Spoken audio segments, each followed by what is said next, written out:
How y'all doing? It's Judge Lynn. Feeling much better today than I did yesterday. And yesterday I was all distraught. I'm supposed to be paint and trim here because I have so much inside of the house trim to paint.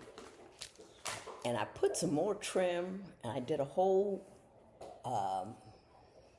wallpaper and trim on here. So I'm paying attention to little Lynn as well. I gave myself a haircut this morning. I don't think it's quite finished. Yeah. And I was going to go with the Toller Fro, just like, ooh, I had to put some heat in it this morning. It was like, no, you can't go out in public looking like that. As bad as I often look in public, it was even a bridge too far for me. So, but I feel better now. I called my sister yesterday because she and I were struggling. Apparently, we weren't struggling. I was struggling. So I got mad at her the other day or something, and I wanted to call her back and straighten it out because I didn't want to call her back and straighten it out until I figured out what it was about the conversation to Witt's house in the first place. No reason to get back on the road and fall into the same ditch. And so I was thinking about it, and then I was like, Toller, you've known this woman for 65 years. Just call her up. So I called her up, and I was like, oh, Kathy. She said, B. But she said the word, I'm your sister. I don't care. We call fair. Why would you not? I don't know what's wrong with you.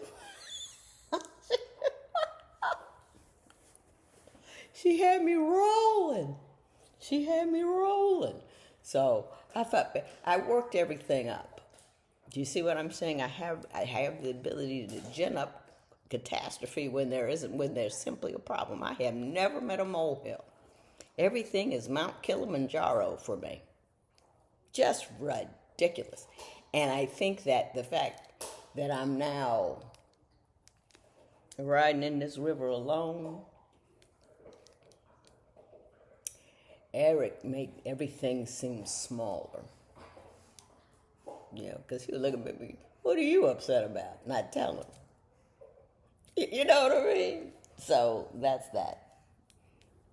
And to you who still say, I talk about him too much. I got a really rude comment from some dude. And it's so funny, dudes talking about women never talk well about their husbands or their men. And I talk about him, and now, are you talking too much? You are wallowing, and society does not have the time for you. Get off my page. That's how you feel about it. I can't help but talk about him, known him 34 years. More of my life is spent with him than without him. Don't. And now I'm really kind of getting annoyed by that. That's so funny. I gotta finish this haircut.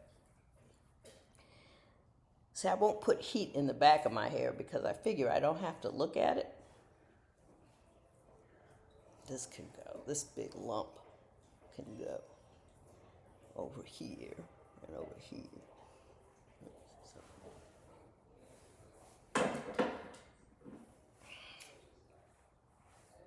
Should I go down or up? Ooh, that felt good.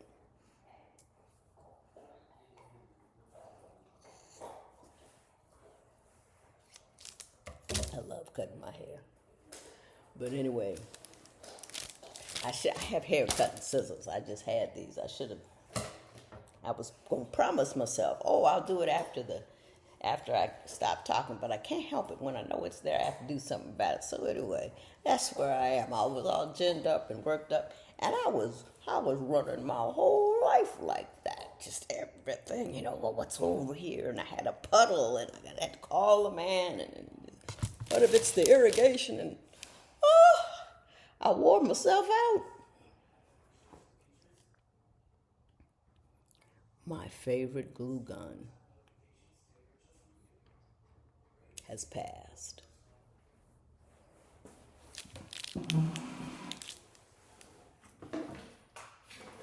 My favorite glue gun of all time has passed. I bought some Jive Turkey Junior glue gun that I'm not thrilled with. But I've had at least 10 glue guns in the last 5 years. And there was this hobby place over there when I was building the Beacon Hill. That's what I always build. Built my first, it's a green leaf Beacon Hill. Built my first one when I was in high school. Same model. It's the biggest one they have. And why was I talking about that?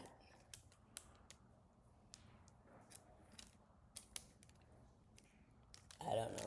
But I got to work on the trim. What?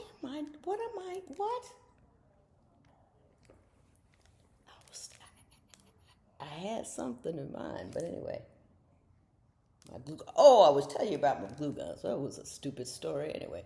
But I got this little jive glue gun, but I used to go to this store all the time, and I was known as the glue gun lady, because what I would do is I would leave my glue gun on, and it would burn things or glue to the floor. I have a lot of glue gun injuries on my left knee for some reason. That's where I misfired.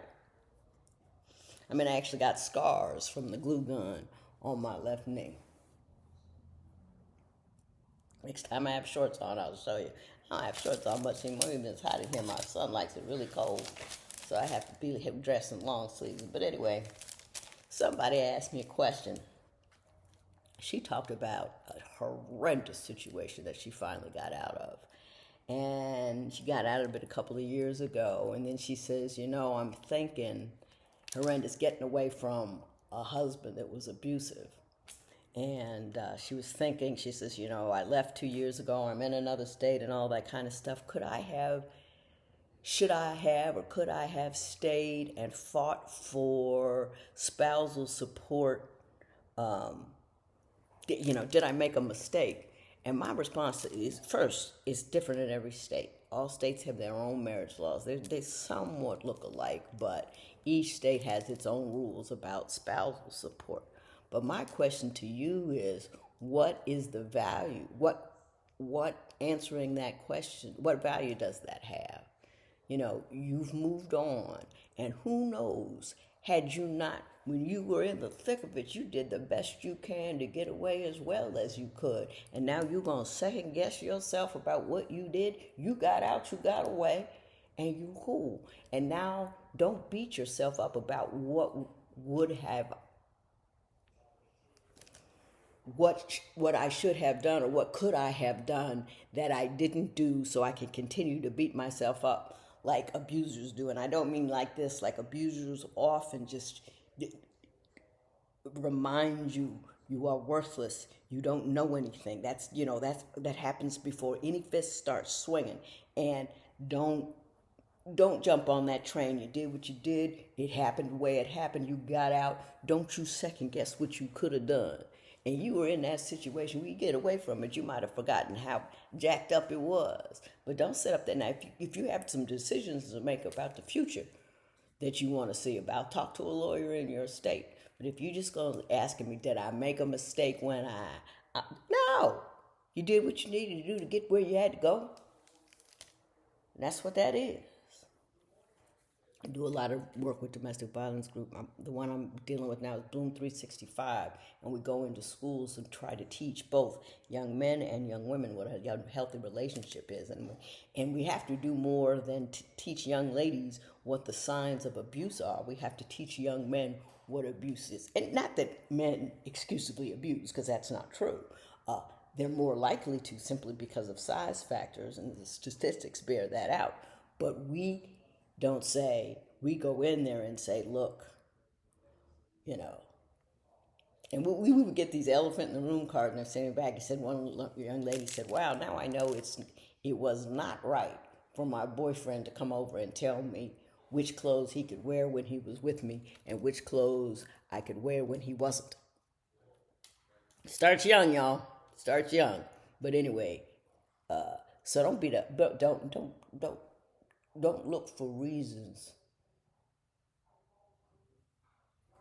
to say negative things about yourself. I know that because I do it all the time. I waste a whole lot of time thinking, well, I should have this and I should have that and all this, that, and the other thing, and it don't really make no difference. It don't really make no difference.